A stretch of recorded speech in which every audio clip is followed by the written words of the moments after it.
Hello and welcome to the Vendetta Sports Media Daily Show. I'm James Herrick, and today I'm here with Julian. Julian is an intern, right? This is his first time on video outside of the intern draft. So, Julian, how you doing today? What's up, James? How are you? I'm pretty good. So, I guess we'll start it off with your experience as an intern so far. So, how do you like working for Vendetta so far? You've done a couple articles. This is your first video. What do you like? What do you not like so far? Um, I would have to say it's a lot of free range. So, I can Hmm. kind of do what I want a lot of the times, which is super nice. Scheduling is really flexible. And as far as writing, I feel like I'm able to kind of master the voice of Vendetta. And I think that's it's helpful to, kind of get that training because I'm sports journalism major.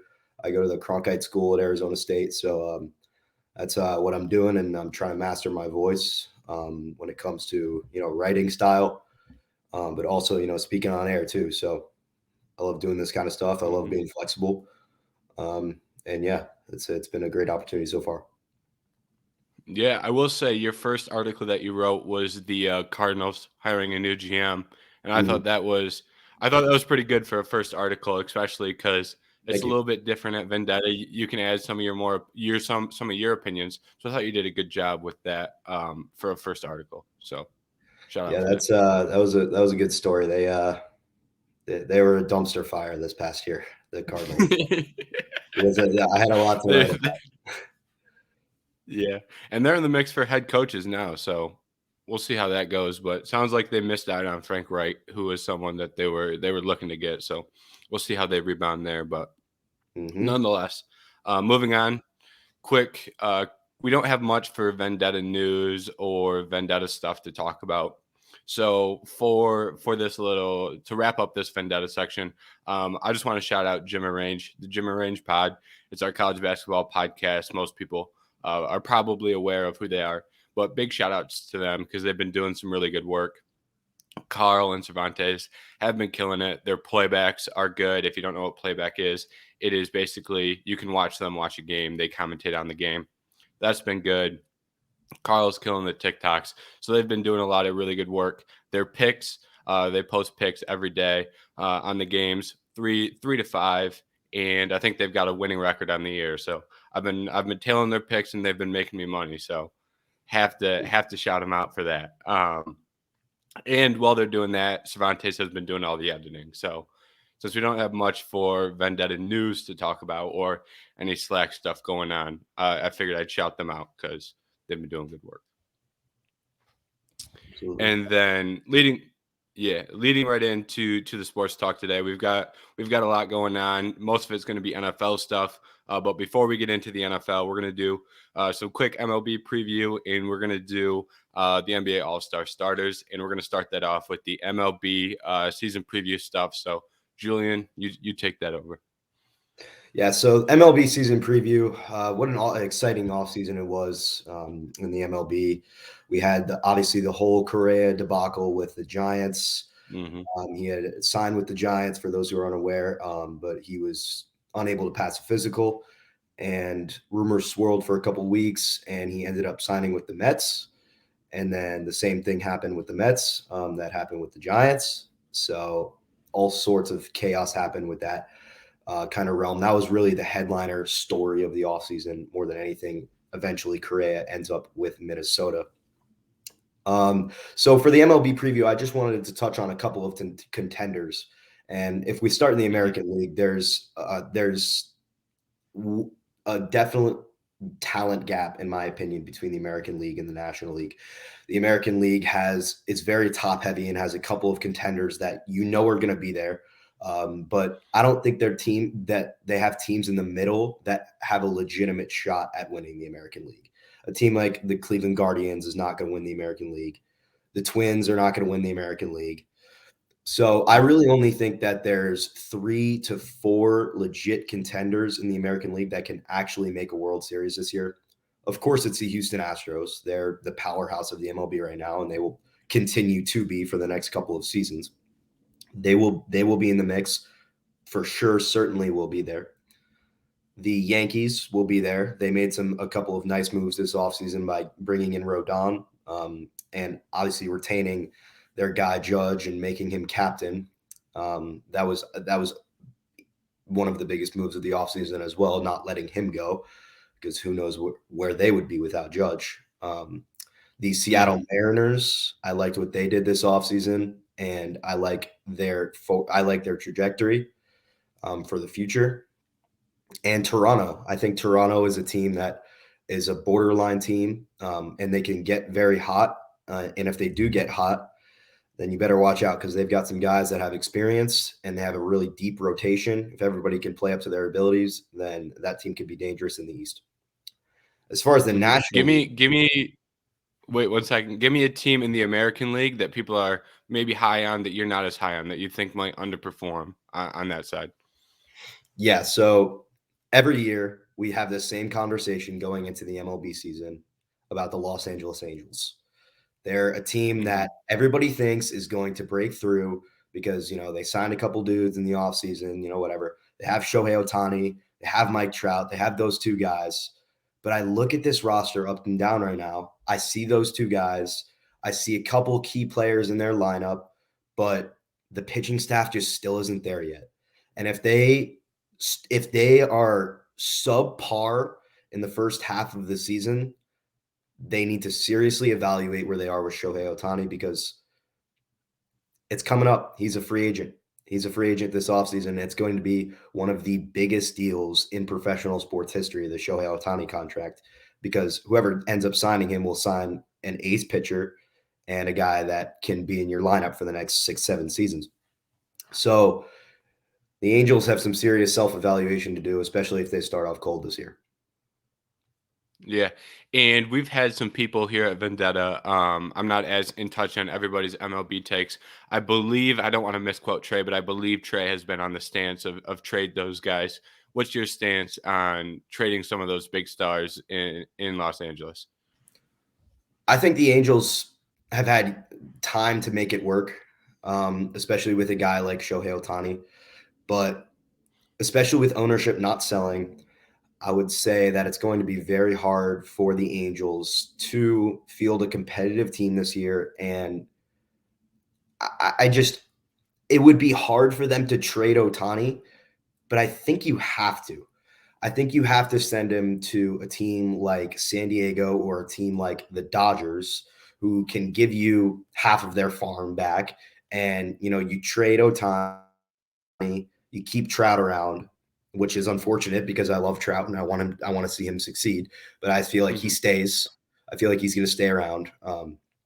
Nobody's going to, I don't believe, get a package for him.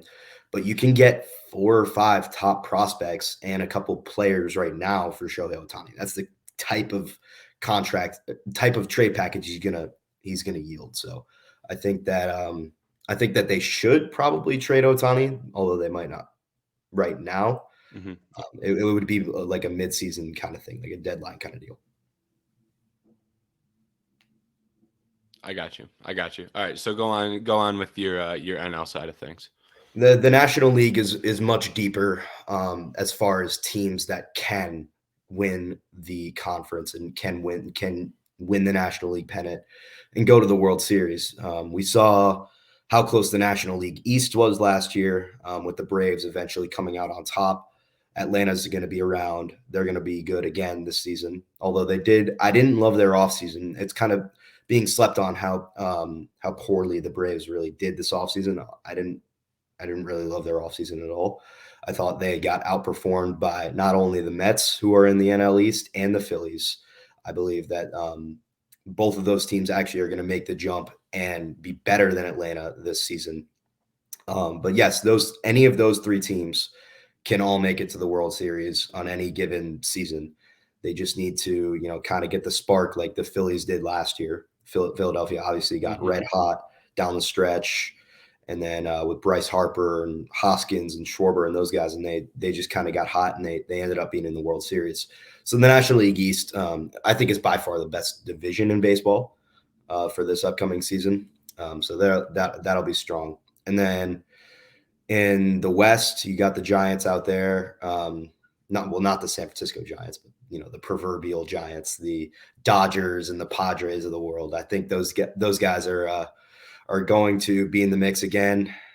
They have a legitimate chance to get back there, especially San Diego with how much they've been spending recently. And I think Juan Soto is going to bounce back in his first season in San Diego. I think he'll have a very good season for them. Bogarts, and what an offseason they had. And I think the Cardinals are another team that can, if they get hot, they can get there. They've got 2 MVPs on their roster.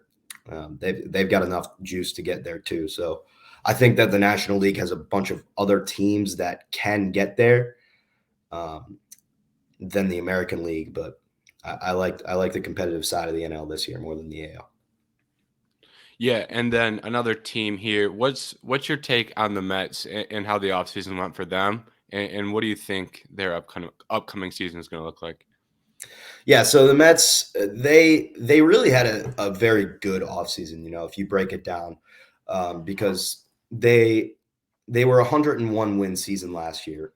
They had an 101 win season last year. And, if you kind of look on it at the 3 different types of the 3 different sectors, their lineup, I would say that's probably a push from last year because, they re-signed Brandon Nimmo, which was, they needed to do that.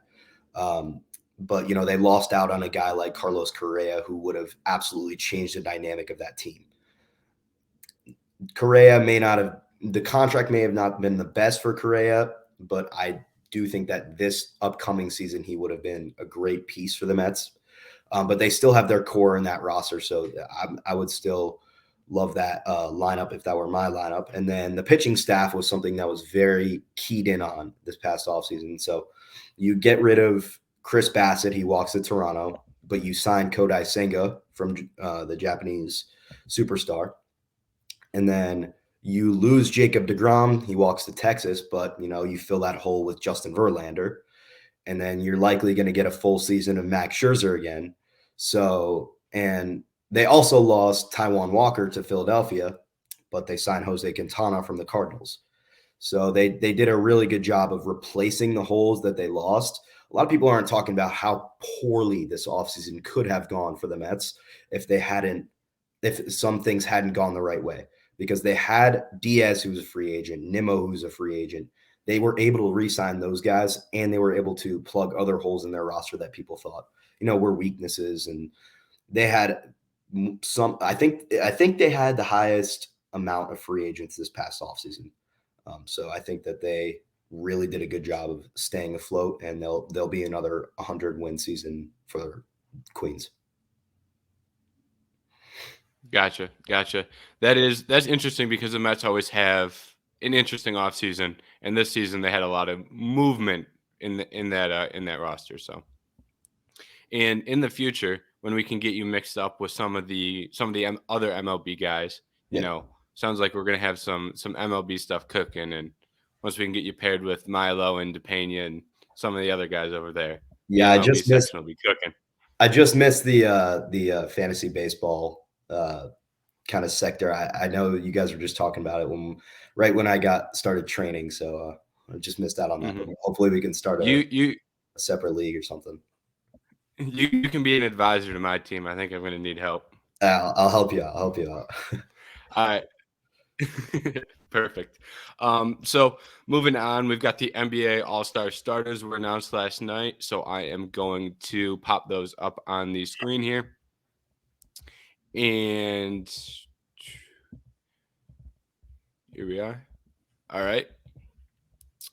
On the East, we've got Giannis, who is the captain. We've got KD, Jason Tatum, Kyrie Irving, and Donovan Mitchell. On the West, we've got LeBron, obviously going to be the captain, Zion, Jokic, Doncic, and Curry. So, Julian, give me your first reaction to what we've got here for the All-Star starters. Where is Joel Embiid? That's my first response. I mean, that is an all-time snub for an All-Star game. I mean, this guy he's leading the second MVP voting right now. I think he was the odds-on. He's averaging like 33 points a game, something crazy. Like Embiid is having a generational season, and I can't believe that he wasn't an All-Star starter. Yeah, that front court in the East is obviously not an easy, position to work out there because you've got KD, Tatum, Giannis, three great players, but Right. you've got one of those three guys has to be the guy that's left out of the mix. It can't be.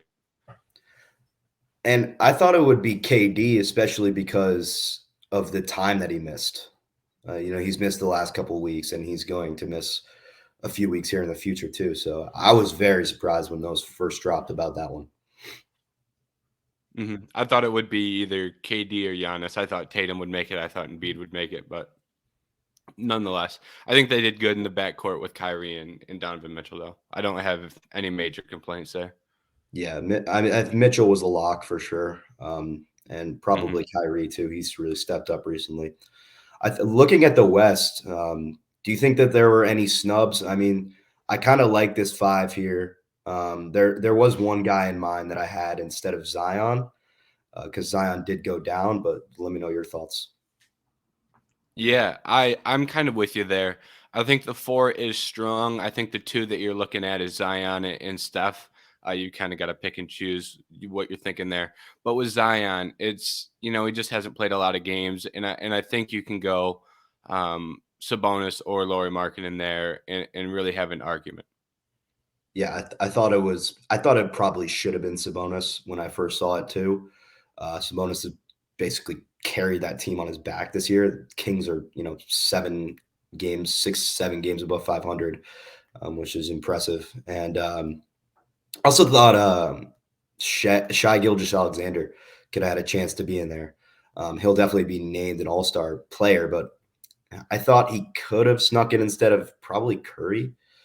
Um, hmm but that's I feel like Curry is just kind of has a auto bid at this point to the All-Star starters.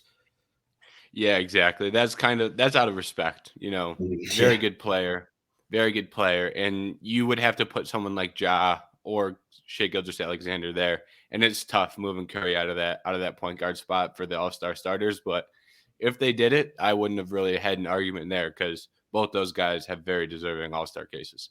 yeah, for sure. Yep. And then moving on from that, I think the rest of today is pretty much going to be NFL stuff. We're in the mix for the NFL playoffs, obviously, and we've had some offseason news. Um, we'll start off with Frank Reich, obviously moving over to Carolina. Personally, I like the move. It's not the flashiest move. It's not the one that really stuns you, but I think it is a good move and a fairly safe move. What are your thoughts? Yeah, I think it's a great move for Carolina. They have a guy that can right the ship, so to speak. Their last coach was pretty chaotic. The Matt Rule era really didn't work out very well. And Reich's a Panther. I was kind of doing hmm some research about this, and Frank Reich started the first game in Carolina Panthers history as their quarterback. I didn't know that until I started doing some research on them. But obviously, they have a ton of questions. Who's going to be their quarterback? Who are they going to take with their first round draft pick? And but it's an intriguing team. They got hot down the stretch last year. They were much better down the stretch with Sam Darnold. Steve Wilks I was surprised Steve Wilks. I'm not surprised Steve Wilks didn't get the job, but hmm I am surprised of how quickly they hired Reich. I thought that they would delay the process a little bit longer for Wilks to, get a second interview, maybe, for them to reevaluate a couple times. But yeah, I think, Yeah, I think if I go think ahead. if they're going anywhere outside of Frank Reich, if they were going anywhere else, it would have had to Ben Wilkes, right? When you turn the team around like he did in the second half, I hope he got strong consideration, right? I obviously don't know for sure, but if I were to guess, I imagine he was deep in consideration. But ultimately, it is kind of nice to get an offensive guy in, someone with more head coaching experience. There's a lot of positives on the side of Reich, but if anyone else were to get that job, if Reich would have taken another job, I think it would have had to been Ben Wilkes. Yeah, for sure. And the players clearly were motivated to play for a guy like Wilks last season because remember, they were not looking good at the beginning of the season, and then They fire their coach. A lot of teams will, just kind of turn it in for the rest of the season. But they actually played some of their better football down the stretch of last season. So that was interesting. But I do like the hire overall. Like I would walk away from this hire if I'm Carolina, and I would be satisfied. Yeah, and especially with what Wilkes was doing, like you said, they really turned it around, and they turned it around without a quarterback. Really, Darnold played well down the stretch, but he's not someone that you really want to hang your head on as your franchise quarterback. They had PJ Walker start some games, they had Baker start some games, so they kind of had a mess at the QB position, and he was still able to turn things around there. And I think hiring Frank Reich also kind of I think it improves the chances that Carolina goes QB this year, or at least explores QB in the draft. Because Frank Reich went through all that crap in Indianapolis with them trying to get veteran quarterbacks. I don't know how much of that was on him. I don't know how much he wanted that, or maybe that was Ursay and Ballard. Obviously, we'll never know. But I imagine based off the experience he had there, he's going to be interested in getting a young quarterback in the building. Indianapolis did Frank Reich so dirty. I mean, like if you think about it, like if it wasn't Frank Reich's idea to bring all the veteran quarterbacks in, which I would imagine it was not his idea. Like they just did him so dirty. Like they had Phillip Rivers for a season, and then they had Wentz for a season, and then they finished it off with Matt Ryan for a season, and all of them were ghost of Matt Ryan. The corpse of Matt Ryan. I mean, just the guys that they have been bringing in the last few years, it's been a mess. It's been ugly for them. So I really hope that Reich, I could see CJ Stroud. I immediately think it would be a great fit there if he ends up sliding. I think Carolina has like 7 or 8 this year in this draft. So they could be a contender to trade up as well, try and get a quarterback if something happens with Bryce Young, although I think Bryce Young's pretty solidly a lock to go number 2, but we'll get into that a little later. Yeah, well, we can jump into that right now. We were planning on talking about the NFL draft, QB rankings, and I wanted to talk about this because I have been scouting around on mock drafts. I like looking at mock drafts to get an understanding what other people are thinking, but you don't want to take too much of it at heart because some of them are pretty bad. And based off what I've seen the top 3 quarterbacks, Levis, Young, and Stroud. I've seen those guys switched up in different orders, right? I've seen each guy getting taken first off the board, and I've seen each guy taken last off the board in terms of quarterbacks. I think it's pretty straightforward. It should be Young, Stroud, Levis. Do you have any contention to that? Do you think I'm off? Do you think the league's off by trying to throw Levis ahead of either of those other 2 guys? What are you thinking? No, absolutely not. I think that Levis is a borderline 3 right now in this draft.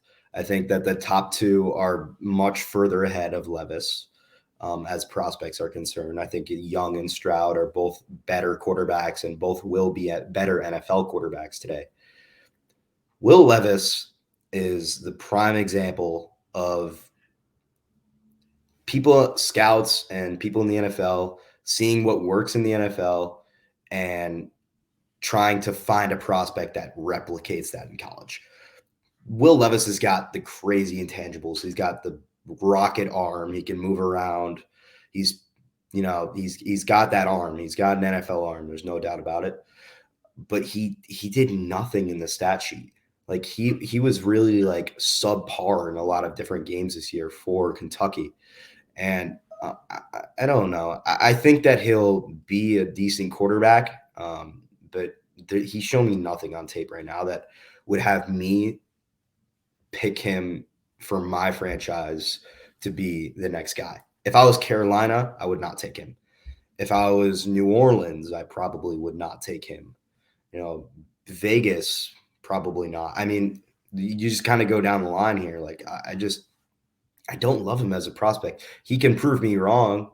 He can prove me wrong at pro days and, throw the ball out of the gym, which he probably will. But if he does do that, it might be a situation like Zach Wilson a couple seasons ago where he went crazy in his pro day and then ended up, not being not being the guy. So, but I don't want to completely destroy Will Levis. He's a good player, but I just don't think he's ready yet. But yes, I would concur with those rankings. It's Young, Stroud, and Levis right now as the top three. And then I have two SEC quarterbacks behind Levis. I have Hendon Hooker, although I do think that from the time when Levis gets drafted and the time that Hendon Hooker gets drafted will be a pretty wide gap. And I also have Anthony Richardson behind Hooker. Richardson is another guy like Levis, where he is getting a lot of love for his intangibles, but he's just not there yet. Like he's not a professional quarterback. Yeah, someone's going to take Richardson early, and they're going to do it solely based off the top tier potential. And I'd probably take him before Hooker just because of that potential. But at the same time, if you're taking Anthony Richardson, you have to be aware that there's a chance that pick goes down the drain. And the difference between Anthony Richardson and Will Levis, right? Those are the two guys where you see the pro skills and you really want to reach on them as prospects. And I think Levis would be, if you were forced to start Will Levis year one, I think you'd be in a little bit better position than if you were forced to start Richardson. But if you make out like a best case scenario, which is what a lot of these teams do, you look at Will Levis and go, what's the best case scenario? It is a very good quarterback, right? But if you look at Anthony Richardson and say, what's the best case scenario? He's probably better than Levis, best case scenario wise. And that just pure potential, he's going to get drafted probably a little bit earlier than he should. Someone's going to reach on him. And that's just probably how it's going to end up going. Even if he deserves it, doesn't deserve it, someone's going to take him early. There's going to be a team that absolutely loves Anthony Richardson, and they're going to take him way too high. And it's just screaming Las Vegas for me. I'm not sure why. I just think that the Raiders are just going to end up with him for some reason. That would be a very Raider thing to do. I know they're under new got a new GM there and things, and they've done a little bit better the past couple years, but historically that would be a very Raider thing to do, to take Richardson. And when they'd probably be in a position where they could trade down and take him, but they'll sit and take him for some reason. Yeah, they'll sit and take him. They'll take him at whatever 12 or whatever they have. But yeah, I think there's actually amongst these 4 or 5 dudes, I think that there is going to be a lot of quarterbacks drafted in the first round this year, which is fun and always exciting. The NFL draft is awesome, but I especially love when there's a bunch of quarterback movement in the draft, because teams are always, vying for that quarterback spot. And there's always going to be that team that is trading up that comes out of nowhere on draft day, and they give up a haul to, try and get a quarterback. And that was San Francisco a couple of years ago with Trey Lance. Yep. Think of a couple of more examples, but yeah, Chicago did a couple with Fields in that same draft. Yeah. Green Bay went up to get Jordan Love for some reason. Yeah. With a few years left of Aaron Rodgers. Yep. And that'll lead us right into the next topic we've got here. Is there's been a lot of Aaron Rodgers rumors flying around. He's talked about restructuring his contract, and there's been rumors about the Packers being willing to trade him to an AFC team only, which would be smart if they're going to move him to the AFC.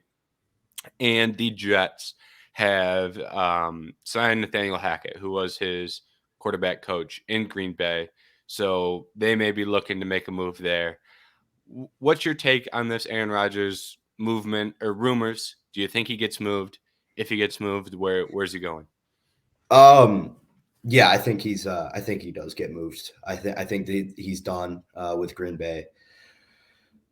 They kind of did him dirty these last few seasons. I thought that the divorce here between the Rodgers and Packers has been kind of ugly.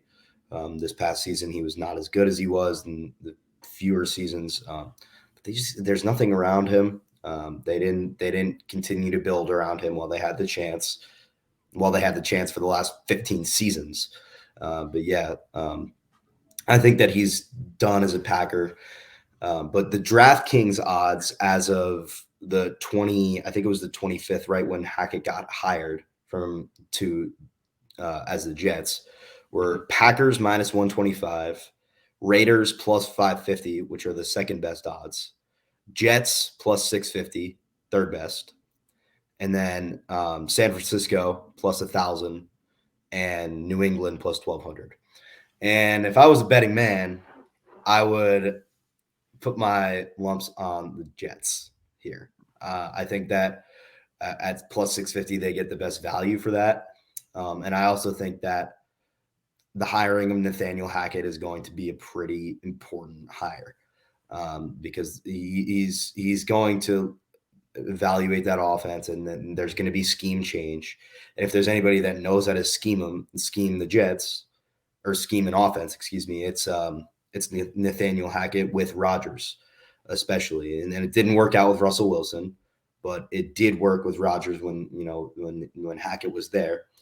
And this doesn't have too much significance, but looking back at when Hackett was hired to Denver last season, Denver's coach, Rodgers said, I hope he doesn't go anywhere unless I do, about Hackett last season. So we'll have to see, but I would say Jets right now. What about you? Yeah, I think the Jets are the number one, right?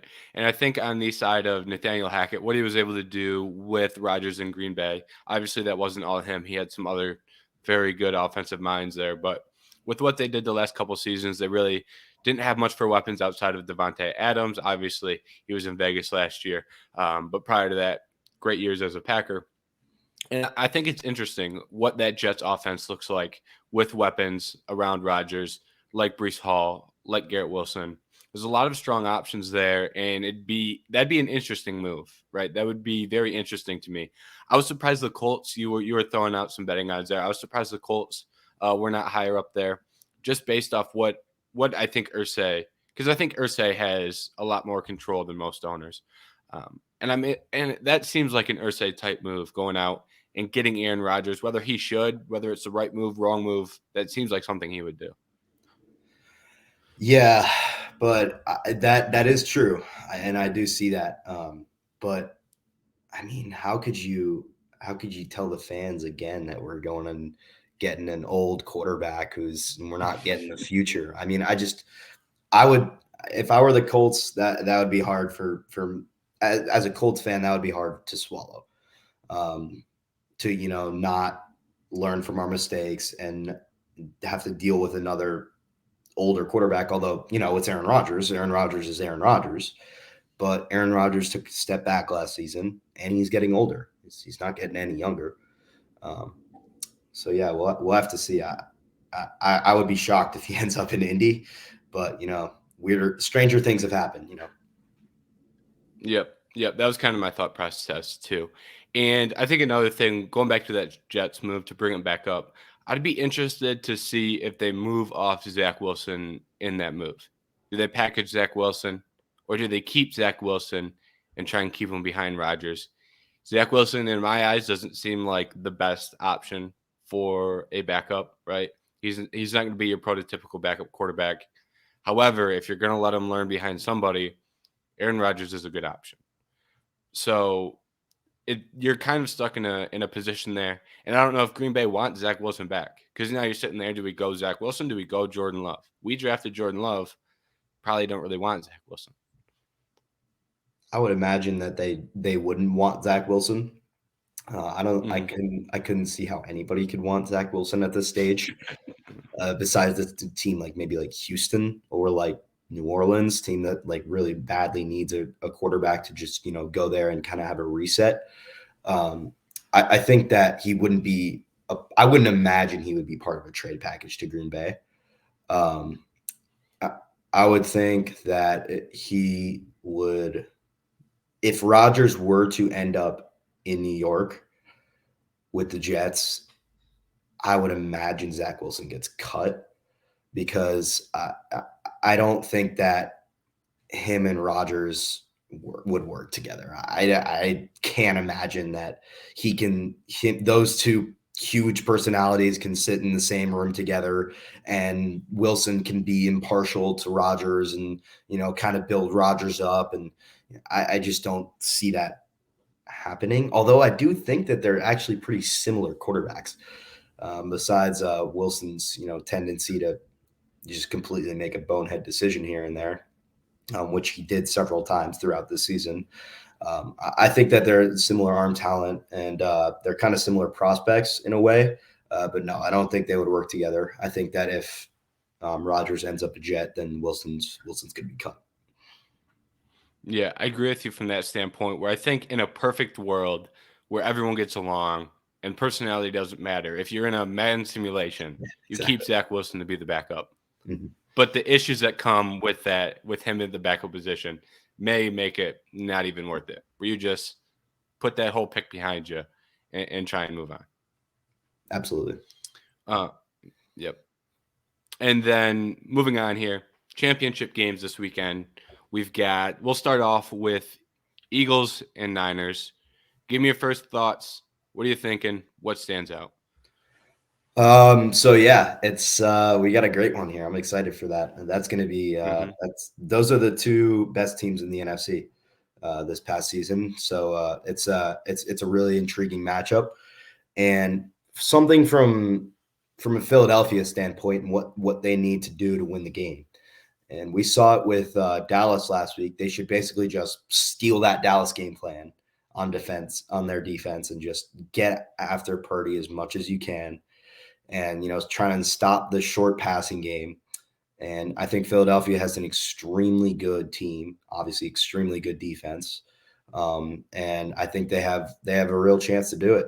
They have a real chance to get back to the Super Bowl, especially if they can bring pressure on Purdy early, get through that offensive line, and hit him a few times, ding him up early, see how he responds to adversity, because he really hasn't had too much adversity yet still here in the NFC Championship. But yeah, we'll have to see. I like it. Again, if I was a betting man, I do like Philadelphia slightly, but we'll have to see. What about you? What do you think? Yeah, I'm in a very similar spot. I think it's going to come down to the defenses, right? These are two great offenses, very different offenses in a way. They're big skill difference at the quarterback position. As much as Brock Purdy has done this year to really surprise people, right? He's done a lot of good things, but he's still not Jalen Hurts, and no one's asking him to be that. And I think whichever defense comes out and performs better, who's ever able to stop the weapons. If you're in the Niners and you can take away AJ Brown, or if you can take away Devonta Smith and start taking away some of these weapons, you're going to be in a lot better position. Same can be said for the Eagles on the defensive side. If you can take a Deebo Samuel out of the game, you're going to be in a lot better position. So I think it comes down to the defenses here. But I do agree with you. I really like the Niners, but I have to give a slight edge to the Eagles. I think it's a close game, but I think ultimately, like you said, when it comes down to this type of game, NFC Championship, I want the quarterback that's an MVP finalist, not the quarterback that was taken in the 7th round, right? As much as Brock Purdy has done to kind of show that he's a quality quarterback, he's still not Jalen Hurts, and I got to lean with the quarterback here. Yeah, and it's tough to say that, because all he's done at this stage is win. But I think it's also fair to say that he hasn't played a team like Philadelphia yet. They're just extremely good in basically every facet. You look at that defensive line, and there's just a laundry list of names that are just absolute stars on that team. And they've got the deep secondary too. And the Eagles, they have a real chance to win that game, especially if Jalen Hurts is running all over the yard. If Jalen Hurts, if he has over 70 rushing yards, I can't imagine that Philadelphia loses. Yep, and like you said, hasn't played a defense like the Eagles defense, and good defense over there in Dallas. They have some really good players, right. Micah Parsons, obviously one of the best defensive players in the world, but their depth is just not on point. They're not overall as strong, right? The corners out there in Philly with Slay and Bradbury are elite duo. So I just cannot imagine that that offense is able to find enough success on Sunday. I really thought when I was watching it's one more thing. I really thought when we were watching the game this past Sunday that we were going to be previewing Cowboys Eagles in the NFC Championship right now, but it was the play of Dak Prescott that really prevented that from happening. hmm I think there's been a couple of Dak Prescott posts that have gone out. I've seen them, haven't been able to read them. I think there was a overrated Dak Prescott post that went out. I think we had Cowboys should trade Dak Prescott post, and very fair, right? Simply put, if Dak Prescott's able to play better in that game, if he makes less mistakes in that game, they've got a serious shot to win that. And Absolutely. like you said, it came down to the play of Dak Prescott. And then moving on, obviously, the game that, as much as that Niners and Eagles game is a great game, I think this is the game that really stands out to most people. Chiefs, Bengals, great game, two great quarterbacks, one injured. Will it matter? What are you thinking? The rematch. We're back here. I really didn't think a year ago now that we'd be playing this game again. I kind of thought last year that Cincinnati was a tad bit fluky. I'm sorry, Cincinnati, but y'all proved me wrong like crazy this year. Burrow came out these last 12 games of the season ever since Chase came back from that injury, and they have just been absolutely going crazy, and they are just absolutely red hot right now. So I think that it's going to be very tough for Kansas City to stop their offense, but Cincinnati has the O-line problems. They have the O-line questions. They're beaten up there, and they're bruised. So, and Kansas City can get after the quarterback. They don't have necessarily world beater pass rushers. They've got Chris Jones. Obviously, they've got Frank Clark. They don't have like the best pass rushers, but they scheme very well, and they're gonna bring the pressure. So it's a big key in the game, whether how quickly Joe Burrow can get the ball out of his hands. They're probably not going to be attacking the field downfield as much as they did against Buffalo. But I do imagine that Cincinnati will have success on offense. Yeah, and those offensive line problems, like you said, it it can sound like I agree with you, but like last week the offensive line played good. And Mm-hmm. it's like, is that an indictment on Buffalo, or is that like Cincinnati's O line is better than we think it is? I'm on the side of that's kind of an indictment on Buffalo. You can't let that happen, right? Based off what we saw. And we knew Are you that, agreeing with me on that? yeah, that we knew that they were kind of beaten up, and we knew that they were going into that game not necessarily being as at full strength. They didn't have Kappa, and they didn't have a couple Jonah Williams. They didn't have a couple other guys, and they were beaten up, and Buffalo just couldn't get to Burrow the entire game, and Mixon was getting 3 yards before he was even touched. I mean, that I think, yeah, it was more on Buffalo rather than the play of Cincy's offense. But you never know. You obviously never know. And kind of getting to the Mahomes injury, I think Mm-hmm. obviously it's been such a key headline, and it's been such an important part of this week of the media talking about this game and the preview and the betting lines and all that kind of stuff. But I think Kansas City's still at home, and Mahomes has still been doing what he does, and their offense is maybe better than it's ever been. So it's going to be Mahomes. It's going to be the Mahomes show again. I don't think the ankle will affect him as much, but he's not going to be as mobile. He's not going to be able to get out of the pocket as much. He's not going to be able to run the ball almost at all. So obviously that gives a big advantage to Cincinnati, um, but I don't know if it'll be enough. Yep. And I've been going back and forth on the injury all week. Half of me has said it's a high ankle sprain; those are never good, and the other half of me is saying it's Patrick Mahomes; he'll figure it out. And I really, honestly, don't know which side of that I stand. I've been going back and forth. And I think if I was pressed for an answer, I think at the end of the day, it's not going to matter. But I am concerned. I'd be lying if I said I wasn't concerned. And I think the key here for Cincinnati is how much pressure can they put on Mahomes up the middle. If they can put pressure in his face, I think they could cause him some problems. If they're not able to do that, I think they have issues. And even on the side of Cincinnati, they've ran the ball fairly well this year, right? It's obviously still, that's not their first game plan, right? It never will be. But I think they have improved in that area a lot. And based off what we've seen this year from Mahomes and Kelsey as a duo, it's almost inevitable at this point. I have a really hard time ignoring that. So I do think I'm on the same side as you once again. I think I'm taking the Chiefs this weekend. Yeah, and all it takes really is one hit.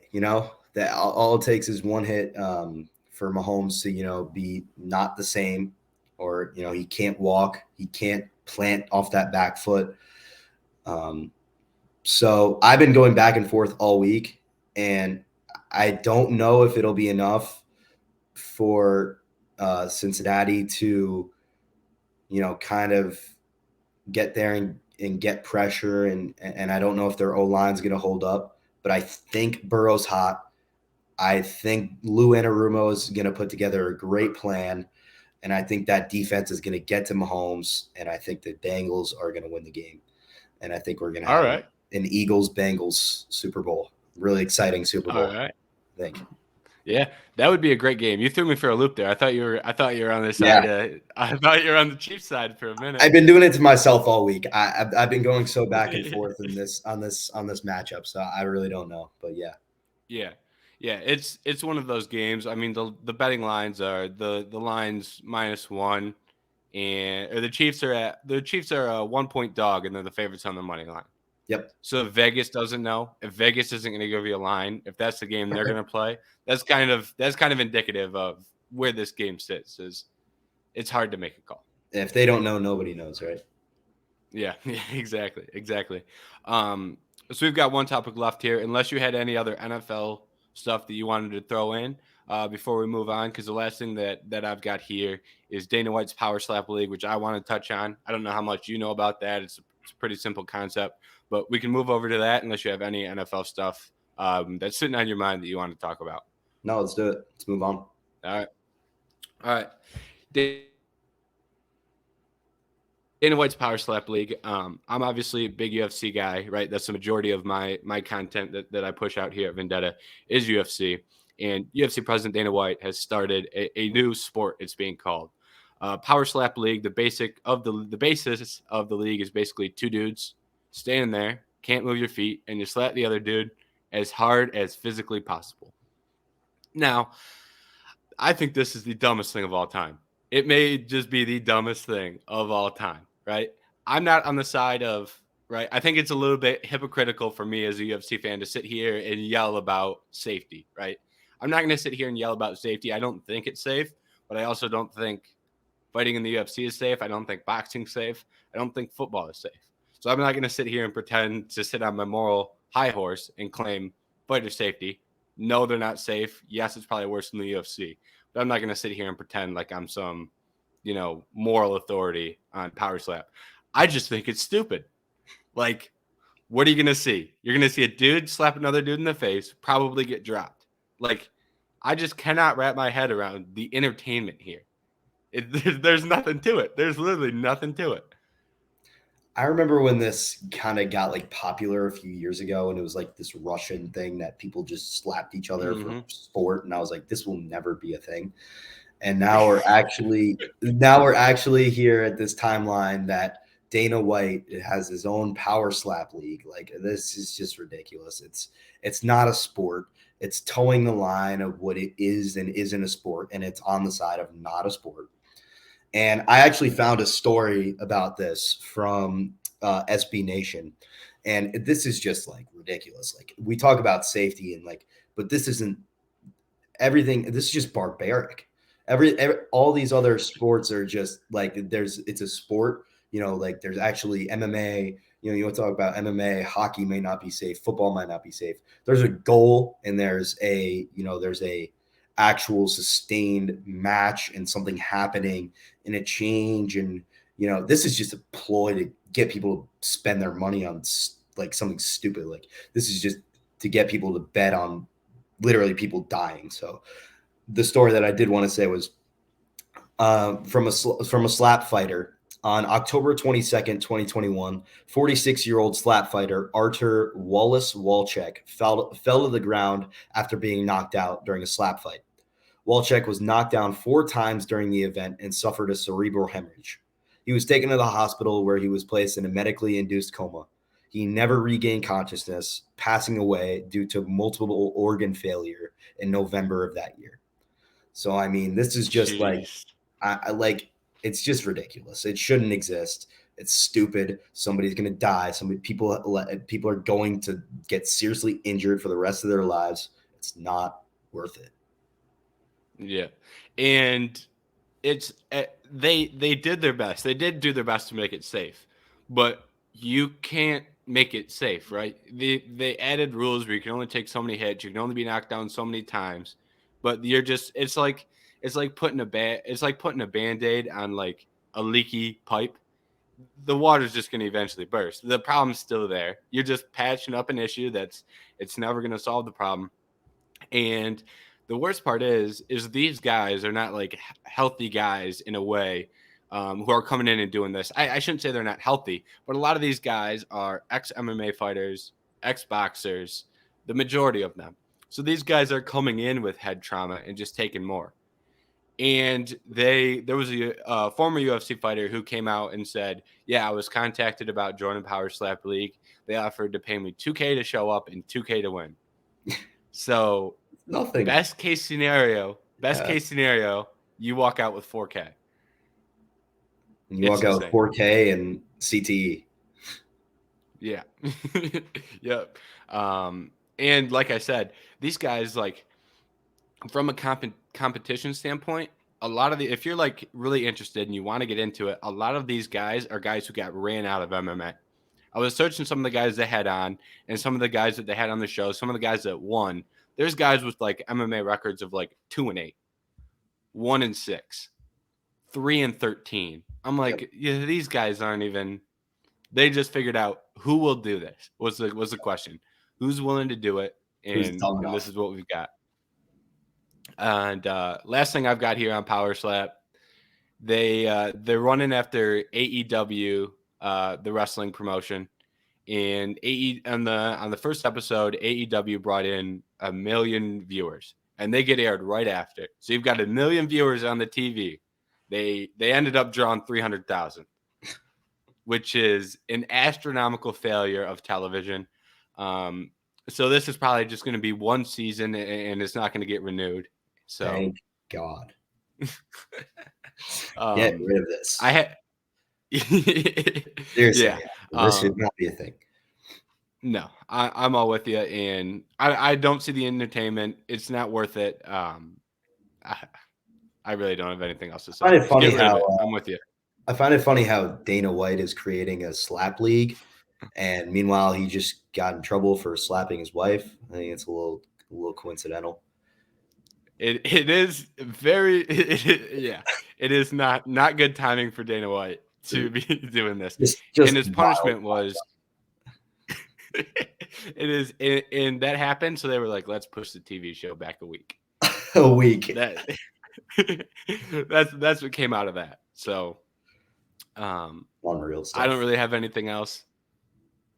No, me neither. I don't have anything else for today. The White's Power Slap League is terrible.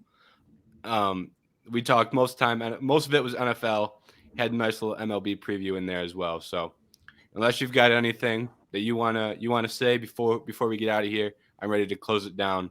53 minutes, relatively short episode, but I think we got all the big stuff out of the way. Don't sleep on the Jets. He's coming. He's coming. All right, good. Guys. Thank you for watching this episode of The Daily Show. It is Friday. I don't know the date. It's Friday. And first week is in the books. So thank you everyone who has tuned into The Daily Show. And we are done for today. We'll see you. Thanks, guys.